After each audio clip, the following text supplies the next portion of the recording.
he sits down with me and he says, I think you'll be able to share what you've learned if you leave. You'll be able to share this with everyone if you leave.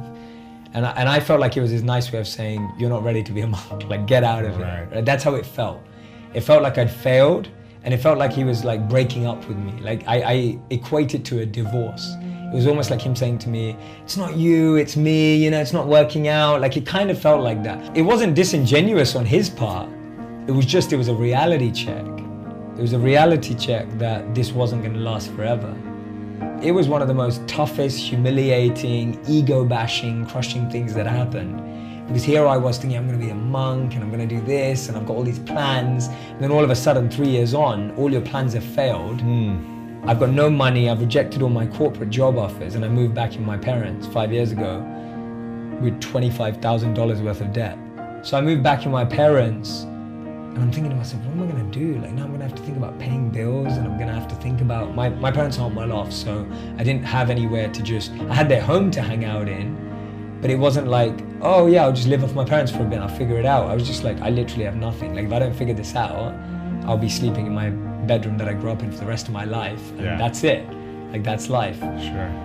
So it was tough. It was the closest I've ever been to like a very low point, because your biggest dreams have just crushed. And I know no one can really understand my dream of becoming a monk, but you can equate it to, I don't know, playing in sports. Like I know for you it was like that, but whatever it is, music. It was like your biggest dream on the planet just comes crumbling down.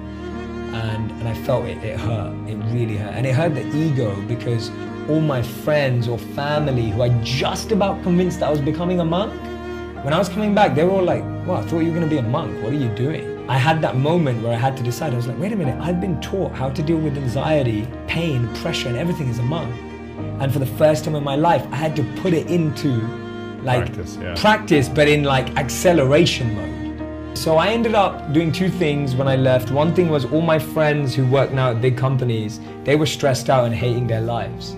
And so they started to invite me to speak at their companies like Google and Starbucks, and they worked. Tell us what you learned from being a monk. Yeah, that's it. They were all working at these big brands, and they were like, Jay, come teach us what you've learned. So I started speaking at all these venues, and I loved it. And people were getting so much out of it. And I was like, wow, like my monk experience is really there to help so many people. And because I'm still living it, I can still give it. And all of a sudden, all of this environment had a meaning and purpose again. And I started to see what my teacher had said, that you're there to share this with people.